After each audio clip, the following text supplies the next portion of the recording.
life, we're influenced very much by people that tell us things or mentor us. And it seems that many of the things don't always click at that moment. But if it's real good guidance, it comes back to you over and over again.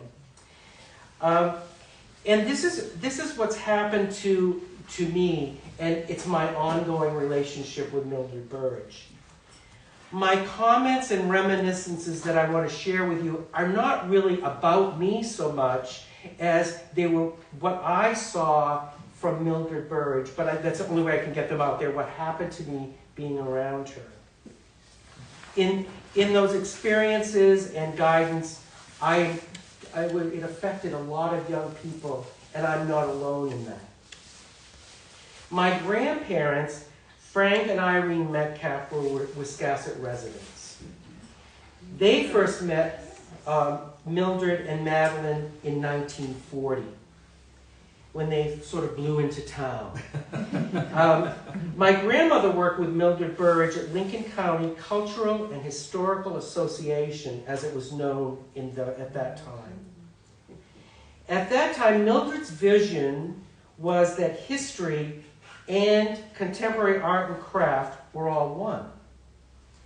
Now we know those organizations as two, Lincoln County Historical Association and the Main Art Gallery.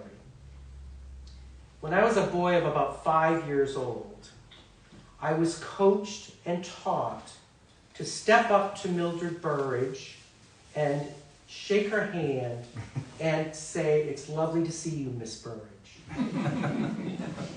I continued that practice until I was in college. She was fascinating and unlike anyone else that I had ever known.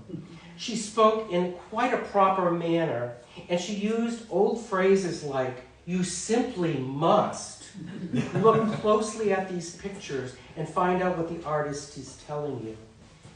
I love that she always referred to paintings as pictures. I didn't know anybody else who did that. They were all pictures.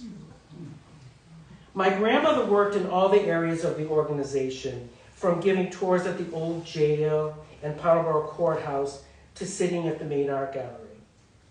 Several years later, because my sister Sheila and I were relatively well behaved, Mildred thought it would be simply wonderful if we would accompany my grandmother at work. Miss Burrage and my grandmother taught us about all the objects in the jailer's house, the stories of the jail, the objects in Powderboro Courthouse, and the history of every artist that was in the gallery. We thought that was normal. We thought that was what everybody did. After a while, they thought it was kind of interesting that if we would talk to people that came to visit. Now, we're just children, and they said, why don't you tell some of these people visiting about these things? We said, we'd love to do that, 8 or 9 years old. They said, but you must use proper English and always be polite. So we did. It was great fun for us. It was a game. And I think the people enjoyed it as well. As time went on, my sister, a high school student, worked for a summer in the organization, giving tours and learning how to use an addressograph machine. And some people here may know what an addressograph machine is. She put together mailings that would become Lincoln County Historical Association. Miss Burrage was always good at getting people to do things. But she rewarded you very handsomely by making you feel that what you did was one of the most important things that needed to be done. In some ways, they were important things, but you were very dedicated to that work. Through the years, there were many young people from Wiscasset in the area, and Earle, always that were involved in these things. Not that we all knew it, but many people worked in the organization as young people. There's and several of us here. And had these experiences that were kind of magical. As kids, we attended art shows at the Main Art Gallery, right here in Wiscasset. There was Bernard Langlaise and Louise Nevelson. There was Dolly Vipcar and Maurice Day. Now, these were artists a kid could get their teeth into. And because this wonderful place was here, a child or a kid could actually talk to an artist the day they dropped their work off for a show or at the opening. And they could really have a lovely conversation with juice and cookies. So what happened was that made making art and being an artist a thing people did. It wasn't different, it was just a thing people did.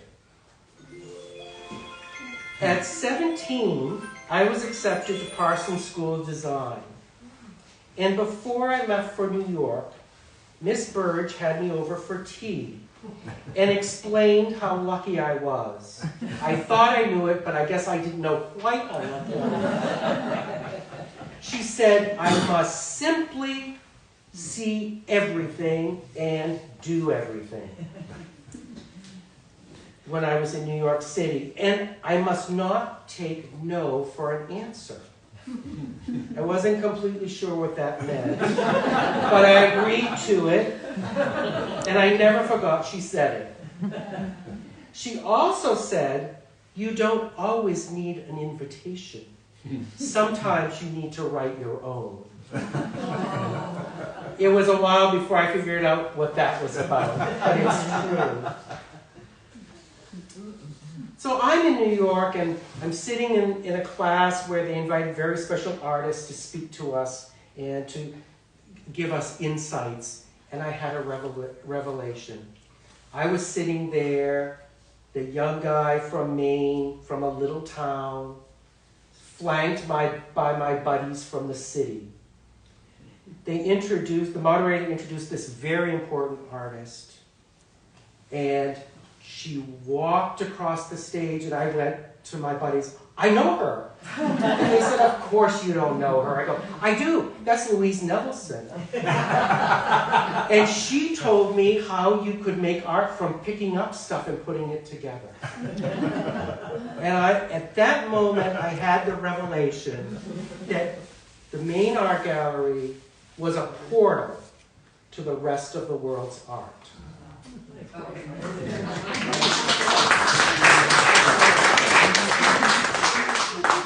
Luckily, I'd periodically come back to Maine, and I'd have very exhausting and fun critiques with Mildred Burrage of my figure drawing and paintings, and it was wonderful. And they were so different from the ones I was getting in school. She would also teach us things that we had never heard of before. She contacted me back then, it was always a letter. That was the only way we did. And she said, I'm going to write you a letter of introduction. And I wasn't sure what that was. She wrote a letter of introduction to the head of Rockefeller University and explained that I was to come to their gallery and I was to review a show she and Calvert Cargershaw were having at the university. And it was necessary that I would approve the presentation of the work. This is in a letter. I wasn't sure what I was supposed to do, except that I knew I better do it. It was so emphatic. So I went. It was a little overwhelming, but I did what I felt I needed to do, and when I finished, I boldly looked at the curatorial director and I said, I approve of the show. And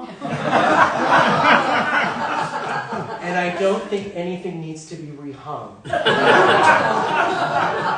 And they very politely said, thank you.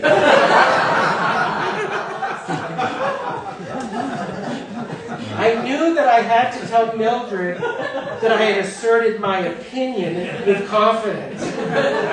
When I reported back, she said, wasn't that fun? And what did they think of you, a young man from Maine with such strong opinions? Those were the things that sort of broke you into a new world. Mildred asked me to work at Lincoln County Historical Cultural Association one summer. I asked her what I was to do, and she said, "You will simply do everything. And your title will be curator's assistant. And also, you'll put that on your resume." I said, "Okay," and I did. Had a wonderful time working in the organization, learning lots of things. During my junior year in college, I was fortunate to go to the American University in Paris to study in a group called Parsons in Paris. By this point, I was addressing her as Mildred. Her support and excitement of my studies were so great, it was as if she were going herself. She had met Claude Monet, or she referred to him as Mr. Monet, at about that age in Giverny, and she was sure something astounding was going to happen to me as well. And as usual, Mildred directed me not to forget anything. Everything I would see would be important. Everything, she said. I should etch it all in my mind because I would need it later. She was right again.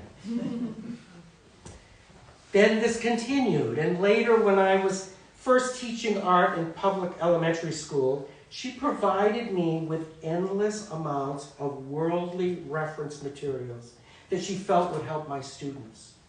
She was very interested in the curriculum that I was developing, and that I was not going to underestimate any young person's ability to understand good art. We talked about it at length. And you know, she was right again. I never forgot it, and I always challenged them to be much further